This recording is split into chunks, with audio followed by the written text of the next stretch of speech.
go live right now because he has something important to say. What's up? You're going to Italy for the summer. Yeah. Yeah, You're going to not Italy July 7th. Yeah, for a week. you're not scared of all the uprisings that have been happening up there, the protests and like Europe. There's all been all those protests in Europe in the last few months. Protesting what?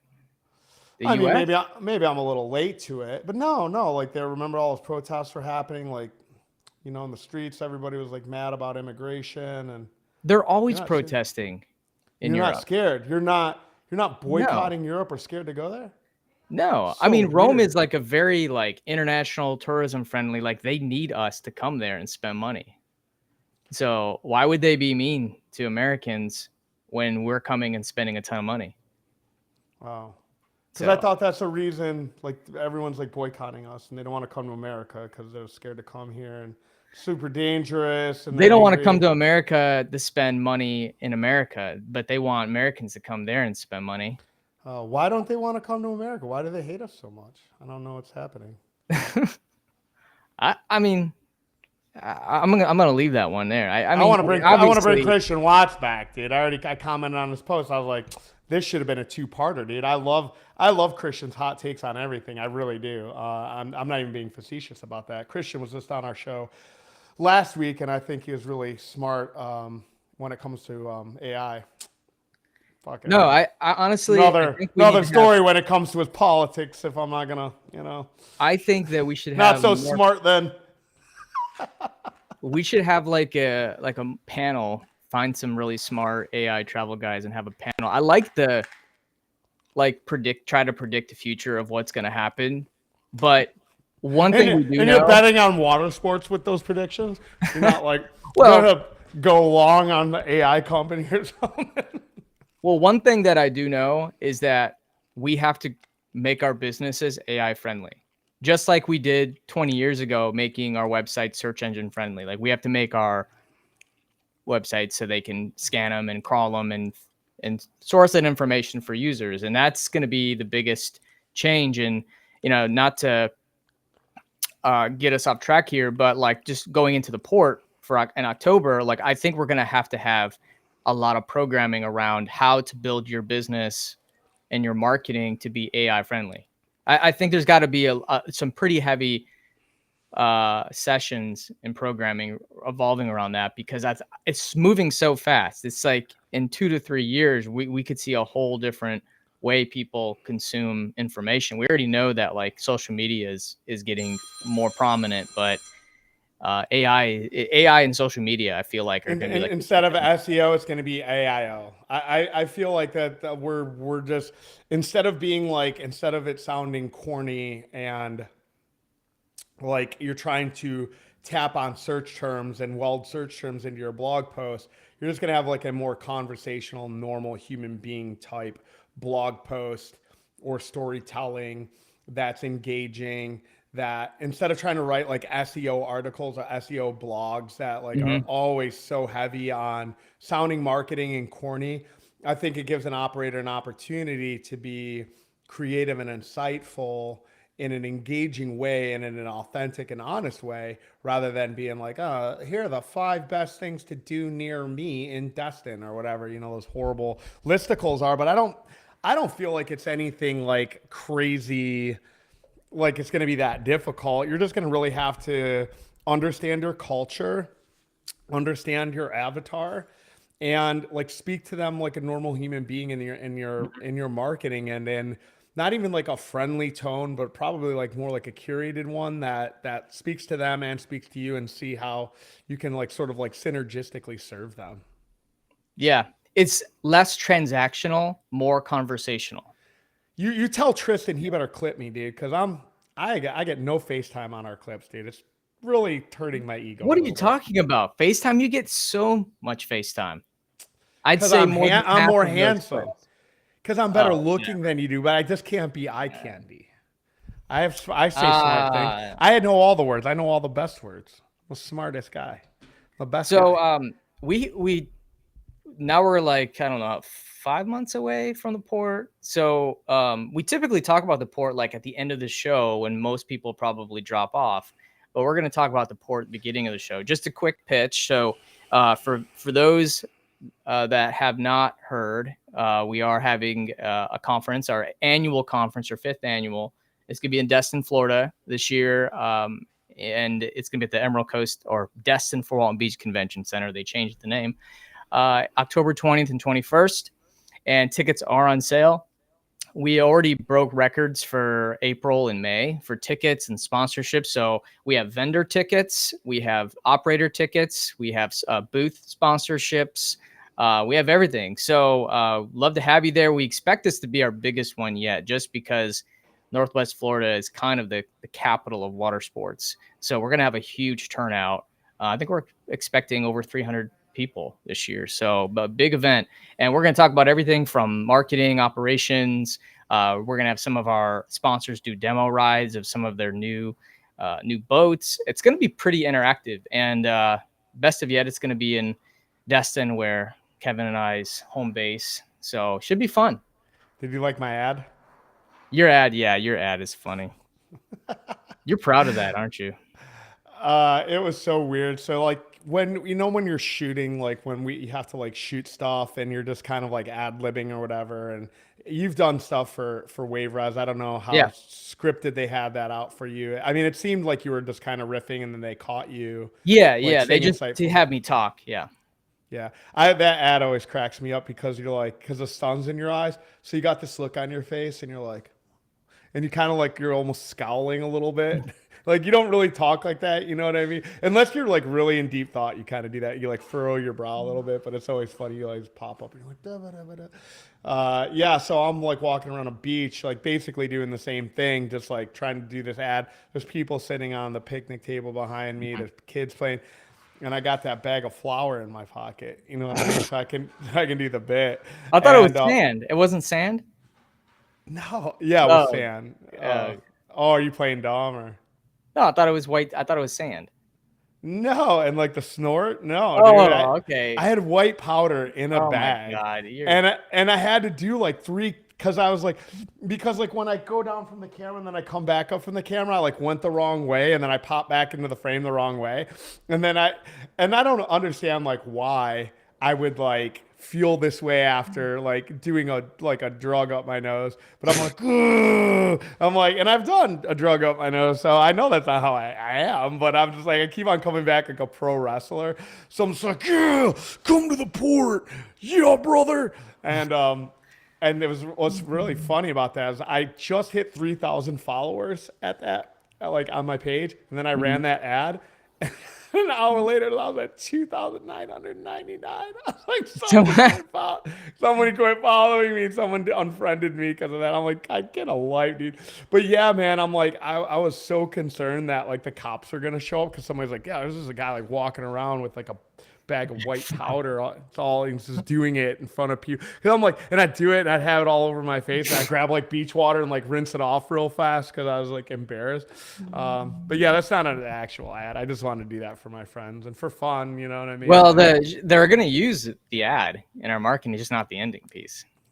No, I hope not. I sent them the real ad. Oh, okay. All right. No, okay. No, I did like a full ad with a proper ending and everything like that. That wasn't me like pretending like I was doing. Yeah. It rhymes with Smokane. I don't want to get us struck on YouTube or something, whatever it is. Yeah. So yeah. just real quick, watersportpodcast.com, tickets, hotels. We got 2 options for hotels, and yeah, we'd love to have you. We're going to remind you every single show because we want you there. Yeah, because it's great, man. I don't know if you guys, think that the podcast runs on like, magic angel fairy dust or, or like, but the reality of it is like Greg and I, and this is what I tell all of our sponsors. So it's like no secret, spoiler alert, that I'm the sales piece of this component. But I'm just like, look, dude, this is not how Greg and I like pay our bills, right? This is something that we do as we always have, like for the water sports community. And so as an extension of that community of operators, like we have sponsorships. So and like we've turned down corporate sponsors because it didn't fit our culture. It wasn't in line with our message because we really want value. Like Greg and I both really want to see like we want the party to happen. You know what I mean? We want the people to connect. We want to see them. You know, there were so many special moments last year of seeing like our sponsors, like, you know, closing deals, celebrating wins, and then their new partners and clients like excited about their products and service. So it's like it's very important, not just because it's like, oh, we're making money, even though I'm like, yeah, it's all about making money, guys. Come on. But it's important because it's like, yeah, it's like we want to see the thing work. We want to see the idea work, not the port, not the podcast, but your business, your if you're a corporate sponsor or a product, like we want to see your thing work. Like we all want to win together. Yeah. If that makes sense, you know what I mean? I don't think I came out here and, you know, told everybody how I do things, even in my market, because I didn't want people to win. I mean, from day one, Greg and I have always been like, yeah, just get in the kitchen and cook, do the work. You know, I'm not worried about it. You know, to this point, this season's been super challenging, I think, for a lot of operators. So I think this event is probably like the most important one we've done to date, because I think we're going to come off of this season with a whole new fresh set of challenges. And I think 26 is going to present a whole new set of challenges for us. So we can either be ahead of the curve and we can be proactive, or, you know, we can be out there counting all of our competition's boats on the water going, oh, what do we do? That's just so funny. I mean, you got someone that has been in this business for 20 years and they still count boats every day, and that's their litmus test of how well they're doing. I mean, I think it's funny because you never know that one company might have had a corporate group that day, you know? So they're busy and then they lose their shit and it's like, oh my God, we're dead. And we have to increase our ad spend and change everything about our business because our smaller competitor was busy that day and we weren't. And there's so many things that could have affected that. So, but like Kevin said, this is going to be a really pivotal year because there's going to be so many things happening with AI, and you know, I think markets are saturating, and a lot of population, especially in our area, is really saturating. But we gotta, you know, this is the event to come together. We have people coming from like all over the country, bringing their teams, and that speaks volume because, you know, it's the ticket right now. I think it's $250. We have a special going on. The amount of value you're going to get for 250 is unbelievable. First off, we're going to feed you. And second, you're going to be able to talk with people that you can confidently talk, because, you know, you don't want to tell your competitor in your market like all your challenges, right? You want to talk to someone in a different market. And this is where the magic happens, the exchange of ideas. You're going to walk away with something that's going to 50x or 100x that investment. So, you know what I'm like kind of like a little oddly worried about, like, so last year was so inverse. Like I felt like the sponsors were all coming, right? Like, oh yeah, yeah, we all want to be there. But like ticket sales, I was like, oh God, you know what I mean? Like at the end, like bumped up, we sold out the conference. It was great. But now I'm almost like, I see ticket sales like are going crazy. And now the sponsorships are, you know what I mean? They're getting alligator arms. And I'm just kind of like, I mean, okay, it's great, you know what I mean? I want there to be a room full of like people there, like human beings, you know what I mean? 300 people. Like, don't get me wrong, I love sponsors, want them there, want cool products and services to offer to our people, help their businesses, you know. But at the same token, it's like, yeah, it's cool, man. You know, I'm not gonna oversell it. You would probably be aghast if you saw our sales calls, because I'm like, I don't give a fuck, dude. I don't care if you come or not, man. You know what I mean? Like, I'm not gonna beg you. You know what I mean? It's just it's up to you. You know, I don't know what to say. I don't know any other event that I don't know any other event that's got, you know, a podcast, a group. Like I have a conversation with people like on three separate levels, and it's cool, man. You know what I mean? Like I'm glad to keep it all, you know, chunky, full, fat with, you know, operators. And, you know, you guys are sitting out there like, you know, like counting your clamshells off in the corner because you know what I mean? They're like, I don't will know what say to though, do. the best conferences are always where the attendees are majority of the event, and it's not the other way around. Like how many? I mean, I've been to conferences where it's like inverse, where like 70% sponsors, 30% operators, and it's just like blood in the water, right? just constantly getting text messages and the app's dinging. And they actually this year we're going to do swap card. So we're going to do a conference app, so you can message each other within the app, and that's going to be cool. That's a big update. Everyone kind of Yeah. wanted that. So this is probably why, like, I'm gonna like, I got a bone to pick with operators a little bit here. This is probably why, because you guys are notoriously fucking like children. You know what I mean? You're just like, hey, so I emailed you. Let's get on a meeting. All you have to do is accept the meet, and they're like, don't know how to do that. Really? You don't know how to do that. So they're listening to this going like, swap card. Yeah, man, we're going to swap cardboard business cards. We're definitely going to swap cards. You know, I'm just like, Jesus Christ, dude. For all you folks that don't like technology, basically it's an app that allows you to message each other within the conference. So it's like a messenger app with a little extra features. So that's all it is. So that way you can communicate with people you've met.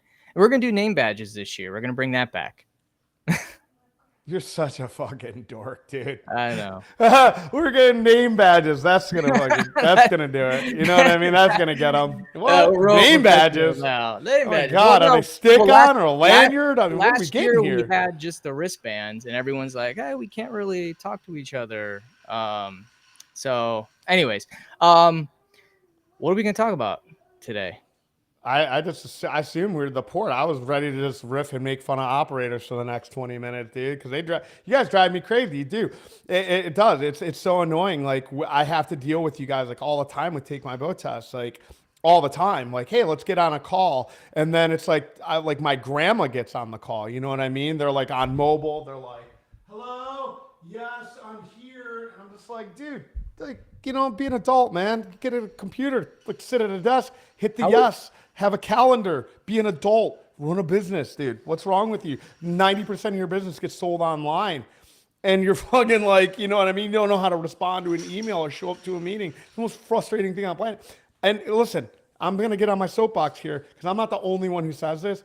Every B2B business I talk to is like fucking water sport operators, and me included. I'm also You do the same stuff. I know, I'm 100%. sure you do the same stuff.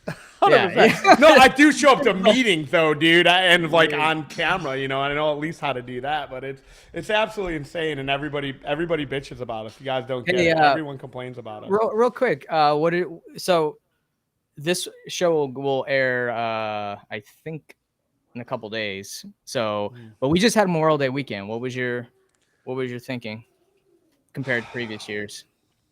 Yeah, we grinded it out, man.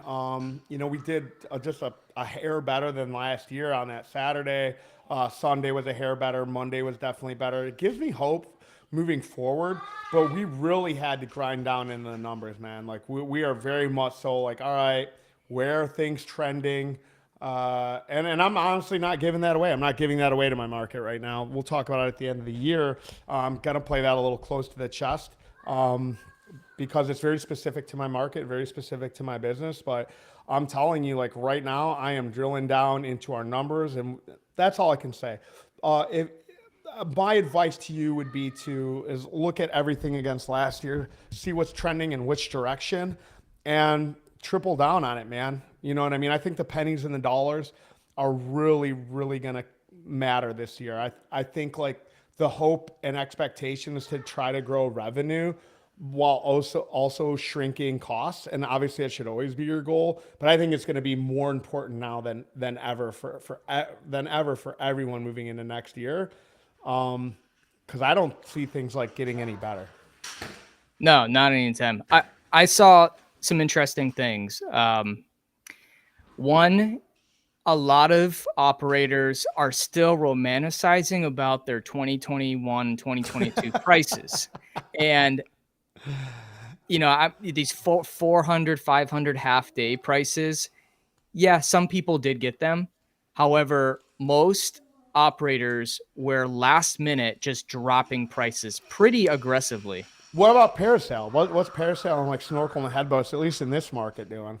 In South Florida, what's going on with that? Parasail in our market stayed pretty steady, but still we're charging the same prices we did 20 years ago. So it's just the demand is just not there. and there's so many companies, and I still see more companies coming in. But dolphin cruises, boat tours, I saw lower priced tickets basically outselling, your legacy products that have been around for a while. I said pontoon boats, jet ski prices. There was just a huge emphasis on cheap activities. And we Yeah. saw this on Trip Shock. Now, I had to spend way more than I had in the past to get the numbers that I wanted. We actually did slightly better, but then I looked at last year and we had some weather. I think it was Sunday or Monday the previous year on that holiday weekend. We had a little weather. So that probably helped this year. But we did, like I said, we were kind of like you. We kind of eked it out. But it was a grind, and I saw a huge emphasis on cheaper stuff. And a lot of us I noticed the day of Saturday and Sunday, if you have boats available Saturday and Sunday, then, typically in years past, you're like, what the fuck happened? But I saw a lot of inventory available last minute. A lot. Again, as like we talked about last year, and I think it's even more prevalent now.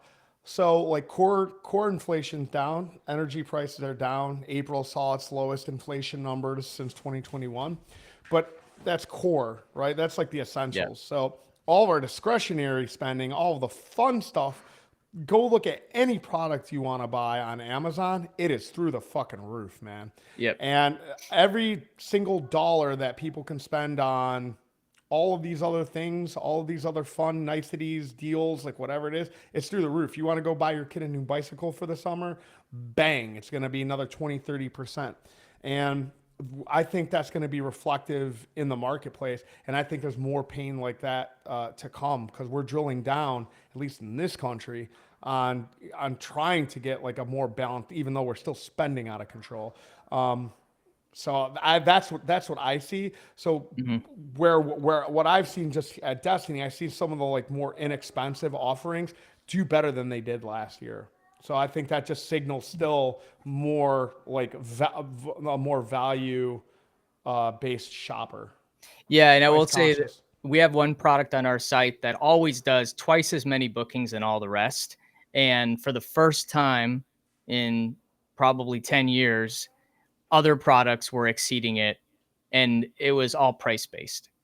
Yeah. So, I'm not going to, we don't have enough time to go through the whole thing, but I will give one piece of advice is that experiment with like different demand price strategies. So, for example, if you have a morning tour or a daytime or a mid afternoon tour that doesn't sell well, this might be an opportunity to lower the price for those specific times just to drive seats and fill up those trips that would otherwise go half full or a quarter full or whatever. But people are looking, they're shopping for value. And if you're just one of those people that just puts one price out there and keeps it real simple, I do not think you're going to do as well this year. But if you're really strategic about filling certain times of the day at certain price points, I think that's going to be the trick this year more than ever, especially in competitive markets. If you're in a market where, you're the only boat, then you're the only boat. But people are looking for value. Mm. Yeah, I mean I think that's the look that we're looking for this year, and or that's a hot take on it. And there's really not really much more to say on that. I'm not saying go and lower your prices or floor everything through, but I think you have to be very active in your pricing, and you have to keep your eyes on what is going to move the needle, and you're not going to be able to have your hands off the controls right now because there's a very light touch, not just in water sports, but tourism everywhere. Everyone's sort of experiencing this shudder right now. And again, I pitch the podcast, or I pitch the event because it's just I think that this is where like ideas get born. Yep. And I think we're going to have to get scrappy. We're going to have to come up with some good ideas because I think the foundation of not just water sports, but our entire economy is about to change. I think we're going to lose the internet here in the next 12 to 24 months as we know it. And I think it's going to shake a lot of things up in a lot of different industries. And I think it's going to make things a little bit tougher. So We had a great we're going to have to be nimble. Yeah, we had a great discussion with Christian. If you haven't listened to that episode, it's the one before this, but it's very, very good. Gives you kind of a outlook on what might be coming down the pipe for with AI. But I have a question for you. So let's say that you're a new operator and you have, I don't know, 4 to 5 boats. You're renting out your first year, and you're obviously a lot of stuff has changed over the course of since COVID. Maybe you're struggling a little bit to set your price and create value and make money. Like what would be like a few pieces of advice you'd give to someone who's starting out this year in a semi-competitive market like what we're in right now? In Florida, Yeah, let's say in Florida. what advice would I give to a new I don't operator? know, two things. Just to say two things. Let's keep it simple.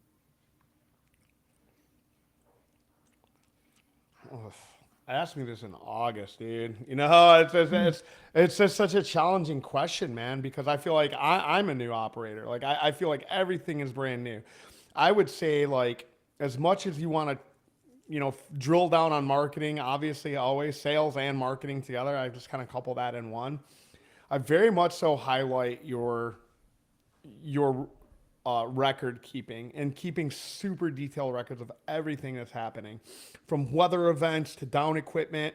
Like it's so important because there's so many different variables that can affect our sales and our sales cycles that you absolutely if make a decision based on down or up numbers that might not be um, that might not be related to the action you're trying to take. So again, like people go like, oh, like our parasail numbers are down, and we're gonna go throw the fucking sun at it in marketing, and then you go back and go like, well, okay, last year at this time for this week or this month, Hmm. there was 3 days that we were down. Well, what 3 days were you down? Was it Memorial Day? Was it Mother Day? We had weather. A guy quit, or whatever it may be. And Yeah. so if you don't keep track of that and make sure that so again, you can like, all right, this isn't like market related. It's you're operationally related. Hmm. So marketing and tracking of your numbers and more than just your numbers, but what is affecting those numbers and why. Yep. Good. Oh. What about you? What would Oh, you me. tell them? So if I had 5 boats, I was starting out, the first thing I would do is to recognize that I'm new and I'm not going to be, you know, the most rented operator off the bat. Like it's just, I mean, maybe you can make some magic if you have some experience, run some ads, but really it's about providing the best possible service you can with what you have. And it's the small things, making sure your staff is well trained, they look good when they're loading, they're not missing teeth, or they look like they just literally rolled out of bed. I mean, it's cheap to go get some nice shirts made with a nice logo. um, make sure the boats are as clean and look as good as possible. You can still run used boats, but clean them up, make them look as best as they possibly can. Take good photos. I mean, every cell phone is like a DSLR 10 years ago. Take some really nice photos with people. Make sure your website is easy to read and just full of information. Because, again, back to the last episode, AI will reward websites that have a lot of information. Every question you can think of that someone can ask, answer it on your website. And then once you get those basics down, then you can start focusing on distribution, work with some OTAs. You have boats that are get my boat, just anything you can do that doesn't cost you money up front. So who cares if you have to pay commission, whatever. You're a new business, you're trying to build a book of business, so don't worry about it. Just get people on your boat, you can upsell them, and then hopefully they'll come back next year because you're going to do such a good job. So that's just the short and skinny of it. Like, that's where I would start. And when I started my jet ski business, I did exactly that. Made sure I had high quality, well trained people. The equipment looked good. and I didn't care about commission. I just wanted people there, and I wanted to put boats out. And then I grew that business really quick and exited. So that's it. It's really not rocket science, but it's amazing how complacent we can get after we get everything set up, and then we just get into a grind and forget the basics.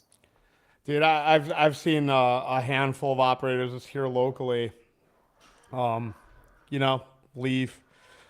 Someone sold, a couple of them just, died a slow death, went out of business. People don't know how much work this takes, man. Like, Yeah. I mean, like if you're just getting started, like steel yourself, man. This is not an easy business. I mean, all the components that go into it. Like I've said it before, we have all of the challenges of delivering our product as a physical business. We have the additional challenges of delivering that product on water. And then the third component of selling our business through an e-com model. So, Mhm. I mean, it's just like, man, we're everything but like, you know, selling plane tickets or something. You know what I mean? Like what happens when shit It goes really sideways in the is. air?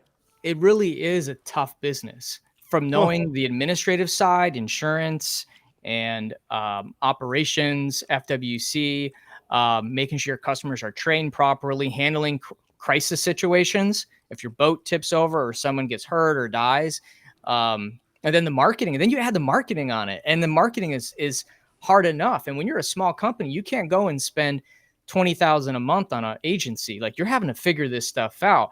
And this is why this podcast exists, because there really is no resource. You can't go online and Google like how to run a boat rental business. Like, you're going to find a handful of videos from like 10 years horrible. ago that are going to tell you the worst advice in the world. Like, The there is worst. no resource. And there's this community that we have. Then you add Yeah. bare boats. Now you got bare boats, and that's a whole other. In fact, I want to have a bare boat roundtable at Ask I All. do not. I don't because I think I don't know because I think we get it really wrong here. I think a lot of us like walk around here in Destin going like this is how beer boats are done, but I don't think we have a fucking clue, man. Because Nobody does. Miami's a completely no. Miami Yeah. does way more. Like Miami actually does bear boats and they have like their own challenges with it, but they actually do it the right way, dude. They're not renting out pontoon boats and having some dickhead just like off the street come and run it. Mhm. Like they actually have, and I don't even say licensed captains, but like these are different boats that you're chartering out, man. These are, 60 foot cabin cruisers. You know what I mean? They have generators, and you know what I mean. Like But Miami is I like don't. It doing. doesn't. There's no specification of what a bareboat can be. A pontoon boat. I get that, but it is so very unique here that if we do it like a bareboat thing, like I would definitely want to have somebody from Miami and bringing like the full picture of what bareboats No, I actually think look I like. think you bring in a couple like very well versed, smart operators, and maybe some Coast Guard as well. And we do a really in depth session discussing. But the funny thing about it, half the people that will listen will still do it their own way because there's just not enough enforcement for bareboats. They catch one person every month, and there's thousands of people doing it wrong. There's just no way. And then it's a slap on the wrist. Like, what is it? The first infraction's like $500. I don't know. It's just I used to be like the fucking bareboat, like you know what I mean, bareboat. I like anymore, dude. Like I look at, I just feel like if I feel like if people just like did shit the right way, like from bareboats to boat rentals to parasail, jet skis, like whatever it was, man. but If we just, like, oh, just hold on, hear me out though. okay. All right. How many times do you see like a news report of somebody being like, oh my God, dude, these people went on this illegal charter that and then there's always this bullshit around it. They don't have insurance and they don't have this and they don't have that. Like, I don't think that that's all necessarily true. I think that's a lot of people just going like, that's your fucking opinion. You know Yeah. what I mean? And I don't know how illegal the operation that they're running are, but it really just like in these communities, these like water sport heavy communities, like everybody's got a fucking opinion on like what somebody else is doing. And it's just like, I don't sit around like worrying about bareboats or, you know what I mean? Like, I have always felt like as long as I focus on what I'm doing, keeping my people safe and running a good organization and blah, blah, blah, blah, blah, like it's going to be fucking fine, man. You know what I mean? Because on the other side of it, you got these I've seen some of this post in Facebook what's bullshit happening in Destin, and then you have like the bareboat captains going like, oh, you know, there's this grand conspiracy that, you know, the big companies, the guy that does, you know, $1 million a year and maybe clearing 100 grand at the end of the day when he's all said and done, and that like, oh my god, yeah, you know, yeah, he's paying off the cops and the politicians and all this. We're a regular fucking Enron, you know.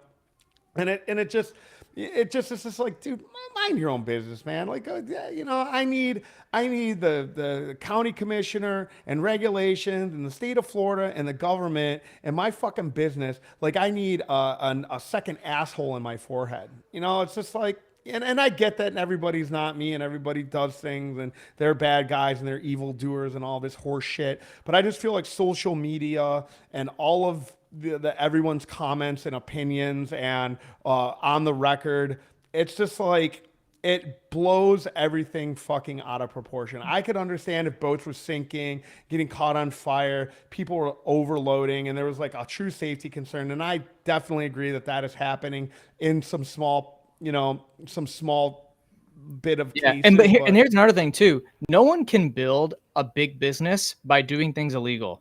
So these illegal charters are always going to be one, maybe two boat operations, because they get any larger, they know that they're probably not doing things right.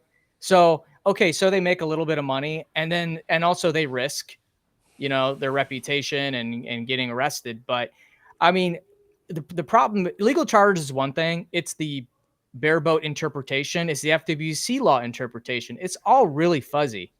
I think Bunch of that's the fucking problem, nerds, and dude. Bunch that of keeps everybody upset. busybody, fucking concerned citizens that don't have anything to do but sit around on their fucking phone and go to county meetings and bitch and bitch and bitch. Dude, if I had time and energy and effort to fucking sit around recording people or going to meetings or having arguments in Facebook groups, like, get the fuck out of here, man. Like, get a hobby, dude. I don't know what to tell you.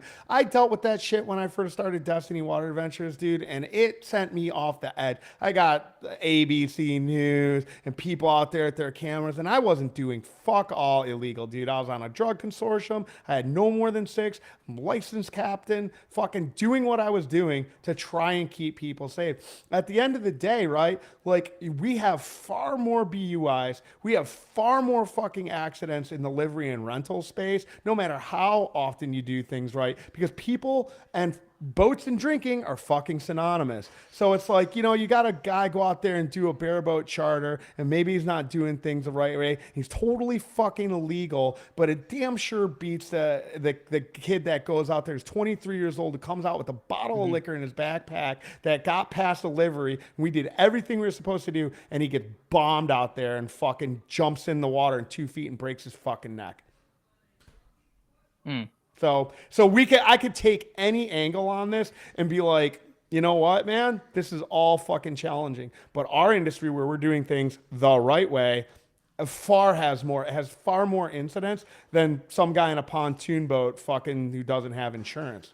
I would much rather have my kids on a boat with a guy who doesn't have insurance, who can boat handle, and he's out there sober, and then them going out there and drinking or doing whatever and getting to an accident. And that might piss people off and might ruffle some feathers. But the real world application is that this is what's happening. This is why we have to get out there and unite around NASBA's efforts to keep drunk people out the water. And this is why FWC was like, you know, Destin is like a shining beacon, because we have far more captains doing these captain charters and whatever, and less people out there drinking and driving. So it's like, you got to pick your poison, dude. We're doing jet skis, we're doing boat rentals to new people. We have captains that have Cracker Jack box licenses and not insurance. Like, the industry in itself is just inherently dangerous, and I'm glad to do everything I can to keep it safe. But all these fucking people on the periphery with their opinions,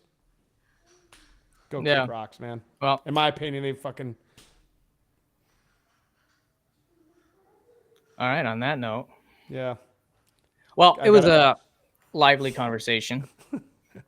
Dude, I saw this shit, dude. Every time, like, these people got nothing fucking better to do, dude, than rile up the city and rile up the county and fucking and bring, you know what I mean? Like, just bring negative light on the industry, dude. It drives me fucking nuts. Because there's this, we're never gonna be like, it's like the war on terror, dude. We're never gonna be like, got them all. You know what I mean? It's all fucking safe. You're giving somebody a jet ski, dude. Like, you're putting them 600 feet on a tethered line, dude. You're giving a bunch of people snorkel masks who are like, I don't know how to swim, which is a thing. You know what I mean? Like, it's just like, this is what we're doing, dude. Like, and we're doing it at scale, and like, shit's gonna happen. Fucking relax. Put your phone down. Get your feet in the grass. Get off Facebook. Stop. Get a life. Thank you for your enlightenment, Kevin. And Yeah, you're welcome. as always, make sure to come in our Facebook group, Watersport Boat Tour Operators. Just Google or Facebook it, and then find us and join, and we can keep the conversation going. And as always, keep it awkward. Keep it awkward. All right. See ya. Keep it special.